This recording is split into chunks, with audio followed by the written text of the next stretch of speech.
Ballerina. So Ballerina came out over the weekend. I did do a review on it. So if y'all want to check out my overall review, you can definitely just go on my YouTube channel. I did clip it. So you can definitely check out my overall thoughts on it. I like the movie. Yes, it's not like the script is like thinner than Donald Trump's hairline, but nevertheless, it's full of action. Ana de Armas definitely did her thing. She has proven that she is definitely action movie star material. She's definitely charismatic. She kicks ass. It's, I just thought the movie was really good. But unfortunately, the movie didn't make as much money as the box office people or Hollywood people had hoped. They had expected it was going to do 30 to 35 million. It actually came in $10 million short, which would be 25 million. So they're calling it a flop. And I'm like, wait a minute. It's not a flop because number one, Ballerina made way more money than the original John Wick movie did. I believe John Wick, during its opening weekend, made $14 million, and it went on to become like this cult hit. And then I think the second one made almost close to $30 million opening weekend. And then it wasn't until Parabellum that it started, making more money. So the people need to realize that the John Wick franchise has not been like this major blockbuster. It's never done like Fast and the Furious numbers or something or another like that. It's never done like, and I don't want to, maybe I shouldn't compare it to, because that's a big thing, a tall order, but it's never made like MCU numbers or this, that, and the other. It's a franchise that has slowly built itself based on, the more movies they put out. So yeah, Ballerina, I figured it wasn't going to make that much money. But what people need to realize is that with the John Wick movies, their budget was relatively small. I believe the first movie, their budget was $20 million. And that movie looks expensive as hell, especially shooting it in New York, which I thought was interesting. I believe that the budget for Ballerina was 90 million, which is still not bad. And I do think that the movie could definitely recoup and do really well. I think it's just going to have to take word of mouth. I do feel like maybe the name of the film hurts it because people are kind of like, what the hell's a ballerina? And there's so many movies that with the ballerina name in it. I believe there's also like a Korean action movie called Ballerina. So it can be confusing. And then From the World of John Wick, like that is the dumbest title. So I think like maybe the title hurt it. Also that embargo situation that was going on at one point with Lionsgate. Like to me, Lionsgate, the way that y'all were approaching the overall promotion and people talking about it, I think might have hurt it as well. I kind of wish that y'all would have reverted back to what they did with the original movie. If you've seen the documentary Wick is Pain, which I've seen, I actually bought it. So I watched it and just seeing like how they put that movie together and the hell that they went through to put the original John Wick movie, and how they were ready to shoot and they needed $6 million to even start shooting the film. And luckily, like I stated before, many a conversations I've talked about this, Eva Longoria came along and gave them the money to make this movie. So she saved the movie from not ever happening. So it happened because of her. And she came up with the money and put it in, and it is now, the rest is history. And we love the franchise for what it is. So with all that being said, I thought the movie is really good. Now let's get into the article. So it says that the summer movie season of 2025 has been fruitful thus far, with movies such as Final Destination Bloodlines, Mission Impossible, Final Reckoning, and Lilo and Stitch bringing out patrons en masse to multiplexes all around the world. I also think that maybe the reason why this movie is probably not doing well, because everything going up against Lilo and Stitch right now, that might be hurting it too. Because it's like everybody's out here going to see Lilo and Stitch because it's like family entertainment and stuff. But Ballerina is actually, I know some people might feel like, oh, sexism and all that. No, first of all, a lot of men are going to see this movie. Maybe it could be because, yeah, they look at Ana de Armas and she's hot. And yes, she is. She's an attractive woman. Hence why the rumors going around that Tom Cruise is up in that coochie. Hopefully he don't put no Scientology spells upon it. But for the most part, apparently them two are hunching behind the scenes. They just ain't come forward with it yet, and they don't need to. But girl, make sure that you're not caught up in that whole side. Don't get caught up in that Scientology. Because we've seen what y'all tried to do to Nicole Kidman and Katie Holmes and some of the others. But anyway, to get to the story, because we're getting on a side tangent. So yeah, they're talking about how the movie opened far below expectations, so much so that the studio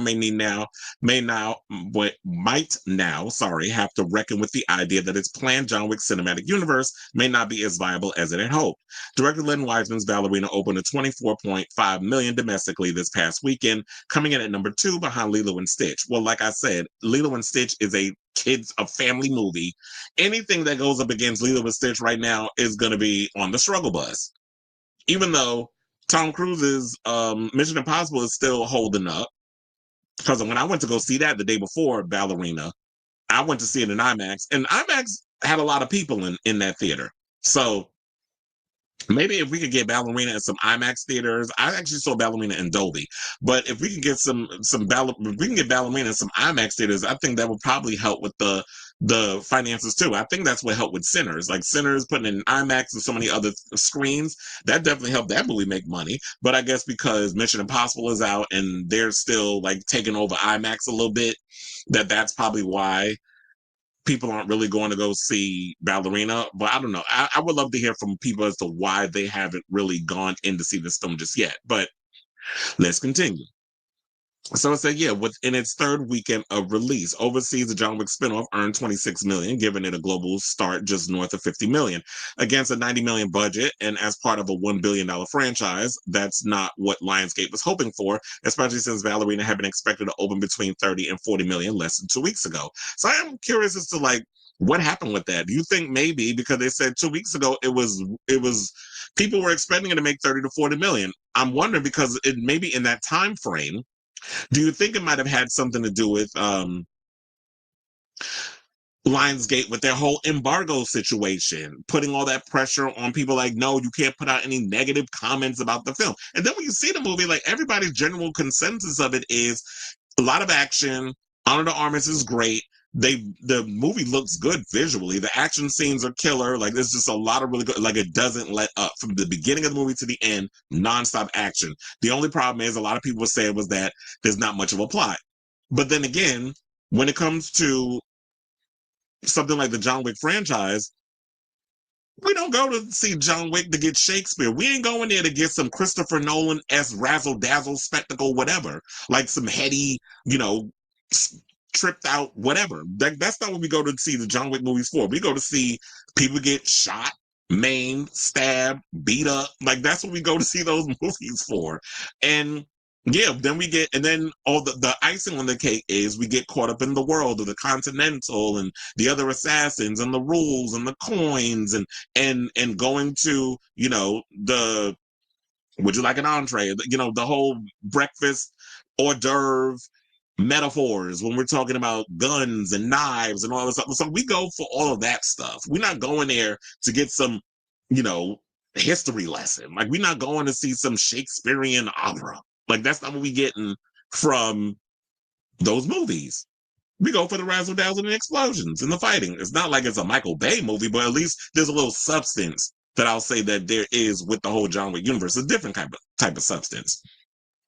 So now, starring Ana de Armas, the film centers around Eve Macaro, a member of the Ruska Roma who seeks revenge for her father's death. Keanu Reeves also appears as John Wick, which was hyped up a great deal in the marketing to help let audiences know that this is part of the John Wick universe. It clearly didn't matter that much, though, and I think maybe because a lot of people found out he wasn't in a lot of the movie. It's like, yeah, if you really think about it, if you put it all together, Keanu Reeves in the movie for like at least a good, I'd say 10 minutes. Maybe I'll even stretch it to a good 15. And he's not in the movie a whole lot, but he doesn't need to be because, to be honest, they could not put him in the movie and the movie still is good. Like, we didn't really need Keanu Reeves as much as I like Keanu. We didn't really need him in this film to be able to sell it. Anna does a good enough job where she carries this film on her own. But for there's one little sequence where it's like, okay, you could have just threw him up in there, but then having him go after her where she went after the cult, and getting him to try to stop her or whatever the case is. We didn't really need that scene, but it was great to see him in the movie. And his fight sequence with Anna was great. And if people sitting there thinking like she was going to take out the Baba Yaga, like we all know that wasn't happening. So I like the idea that they restored the Baba Yaga's mysteriousness back to the franchise, like people fearing him and all that other stuff. Now they said that the only movie in the franchise to open lower was the original John Wick, which debuted to 14 and a half, well, 0.4 million in 2014 for pulling in 86 million worldwide. Now, from there, the property took off like a rocket, with each new entry making far more than the last. John Wick Chapter 4 bowed to a franchise best 73.8 million before finishing its run with 447 million worldwide. So I do feel like word of mouth is what's going to happen. I kind of wish that and I do feel like Lionsgate, y'all dropped the ball with this. I feel like y'all should have did what y'all did with the original John Wick, which was like after all the, and now I remember, because I was like, wait a minute, I knew there was something I was going to say, but I totally forgot. Now it's come back. I think what helped with John Wick, with everything that happened with Wick's pain in the documentary and what we found out with that and all the hell that they went through to get this movie done, what helped John Wick was when they premiered it at South by Southwest. If they would have taken Ballerina and showed it at like Sundance, South by Southwest, one of those type of events, because those are the places where you get the movers and the shakers, you get a lot of the commentators like myself, like a YouTuber, TikTokers, all those others, even though some of y'all get on my nerves and y'all only do it for the attention, but those who really are a fan of movies, like like myself, or like the Drum Dums or the Cody Leaches and the Chris Stuckmans and all those other types, and or Adam Does Movies. Like if you get those types that do those, or the Christian Harloffs, the John Campiers, all of those, if you would have premiered this at like I heard that they did show it at CinemaCon, and people were praising the clip that they showed at CinemaCon. So it was getting great stuff that way. But if they would have did it at South by Southwest, I really feel like it would have helped the movie in a lot of ways, similar to what it did with John Wick 10 years ago when the first one came out. So this says the good news is that audience members who didn't turn up really liked the film. Who did turn up, really liked the film, with Ballerina earning a A- cinema score and a 93% audience approval rating on Rotten Tomatoes. The critic score is less great, currently sitting at 75%, but what's still good, and as we've seen time and time again, word of mouth from audiences is what matters most, which is really what I have been saying throughout this whole situation. Now, I do think that what they may have to worry about is that June is a pretty packed month, so I don't know if it's definitely going to help. But I feel like by next month they're going to rush this damn movie out on digital for real, to rent or buy. So I do feel like maybe that'll help. But then again, I'm kind of annoyed that y'all just be rushing out these movies too now. So that could be it too. That people just stay on because they're like, you know what? In like 3 weeks, it'll be out on Amazon Prime. I could rent it and watch it at home, or I could buy it for $25 and keep it if I like it and all this other stuff. But you have to realize we have How to Train Your Dragon coming out, I think this week. We have The Materialist, which I think is a movie with my husband, Pedro Pascal. You know, I love that man. And Chris Evans with Dakota Johnson, the other girl who should be in the movie. It should just be Chris Evans and Pedro Pascal in a rom-com together. That would be entertaining enough. Then we have 28 Years Later, which I'm really looking forward to seeing. I definitely am going to the movies to see that. We have Ilio, animated Disney stuff. I don't care, but go off. F1, I'm not a big race car guy, but I'm definitely going to go see that because that movie looks really good. And I saw the trailer in IMAX when I went to go see when I went to see Mission Impossible. They showed that trailer and I'm like, this movie looks really good on this screen. So the surround sound followed by the IMAX screens, that is one of the only reasons why I want to see F1. I'm not, like I said, I'm not a race car guy. I have friends who are. I have been caught up in drag race situations with friends of mine who was a drag racer and had like a sports car. But we don't even need to go into it. At least I'm alive to tell the story. But that's something I definitely want to see. Megan 2.0, you already know that's coming out. So, the girls and the homosexuals are going to be in the theater seeing that. And so we have all those movies coming out in June. So, yeah, it's a tough month. And I kind of wish that, maybe dropping this movie in June also hurt it. If they would have released this movie earlier in the year when it was less competition, I also feel like that would have helped this movie. So I think Lionsgate's marketing may have hurt it a little bit, and the release. I mean, it definitely is a summer movie, but I feel like if you're doing this film that doesn't really have an audience yet and aren't really familiar with the whole John Wick universe, you should have released it earlier in the year with less competition. So I think that's probably what hurt it too. Now, we do have other movies that's supposed to be coming out with the John Wick spinoff situation. And the question remains, does this mean the John Wick universe is in danger of not happening? Because we have Donnie Yen's Kane, which he is directing, and that's supposed to be coming out. So that's probably going to that's probably going to take place where you see this blind assassin who was a friend of John Wick's, whose daughter was kind of like hidden or whatever the case is, because protecting her and all those. If you know the story from John Wick Chapter 4, you already know the backstory with that. But having that story come, we have to worry about that now. It's like, will this movie actually be good? Will people go and support this film? Because we have that movie coming where, we're getting a Kane movie. Then there is an anime, which is going to focus on John Wick's Impossible Task. So I'm sure they're going to have probably Keanu Reeves come in and do the voiceover because it's anime.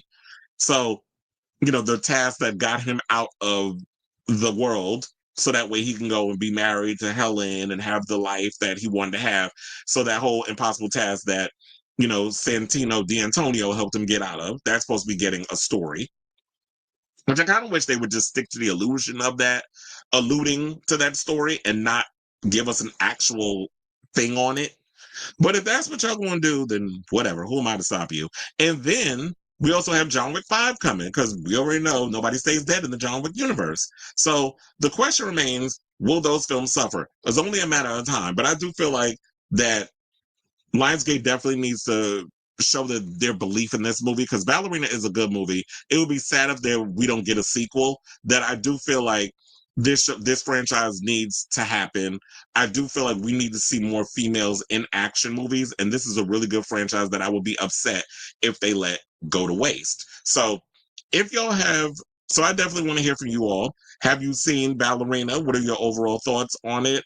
Or if you have yet to see it, what is the reason why you haven't actually gone out to check out this franchise or this movie within this world? I like the world. I like when we go in the world. I like all the different characters. Who also I felt like they should have really given a franchise a movie to, because there's so much potential there based off of that one scene, two scenes, whatever the case is.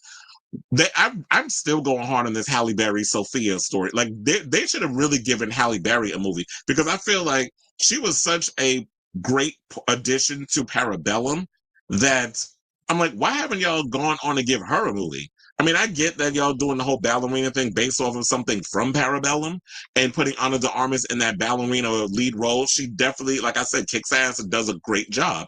But I think like sleeping on Halle Berry and not giving her solo movie, I think that is a mistake on their part as well. Oh my God, I totally forgot. Before we get off this story, Chad Stahelski even commented recently about, because I forgot, then we also have The Continental. I'm sorry, I didn't like it. And I'm glad that he spoke on it. So he recently spoke to Collider and said the following. He said, a spinoff is in big trouble when the guys who made the franchise aren't involved. That's exactly what happened with hashtag The Continental, the Peacock series that aimed to expand the hashtag John Wick universe by exploring Winston's rise in the 70s. While I found an audience and broke some streaming records, John Wick director and co-creator Chad Stahelski says he and Keanu Reeves were mostly sidelined, and it shows, saying, quote, "The studio tried to convince me that they knew what they were doing. A group of individuals thought they had the magic sauce. If you want to take out Basil Iwanik's producing intuitiveness, if you take out Keanu's way of delivering quirky dialogue, and you take out all the visuals I have in my head from Wong Kar-wai, anime, Leone, why can I even say this name? Bernardo Bertucci, or Andrei Tchaikovsky, then it's not the same thing. They thought this was as easy as using anamorphic lenses, do a kooky hotel, put in weird dialogue, and insert crime drama." Well, I do agree with that, because I'm just like, if you didn't bring in the people that actually understand this world, that have made the world what it is, that have actually taken the world to the next level based off of the writing that was in the original John Wick script. And they even say this in Wick is Pain. They say, like, and when you watch the movie, that he was like, I mean, when you watch the documentary, he was like, you know what? Like, he literally, like, when Chad and David Leitch came in with their little lookbook of visuals and where they wanted to go with this world, and they took this beyond what I had initially written in the script. So all those like really cool ideas with the colors and the anime and all these other influences, the Sergio Leone stuff, the Tchaikovsky, all the other, the Wong Kar-wai, a lot of the Western elements, Hong Kong action and the gun fu and all that. Like you took all those elements, which they actually wanted to use that for Jason Statham for that movie Safe. But Jason Statham was like, oh, I want to do that. So Jason Statham basically just gives y'all the same goddamn character and the same fight sequences and the same damn shit in his movies over and over and over again. But then when they wanted to bring him something different, he did a little bit of it in Safe, but he was against it. And it's fine. They gave it to Keanu Reeves, and Keanu Reeves made it what it is. And that's why it's like everybody's trying to copy off of what the Wickian type stuff that you see in the John Wick universe. Everybody trying to copy that in their little action movies. So yeah, I wanted to add that before, because I almost forgot to bring that up as well. So I definitely want to hear from y'all. I know it was a lot, but it's a lot to break down when it comes to this whole Ballerina situation. So I definitely want to hear from y'all. Let me know what your thoughts are on this story in the comments down below.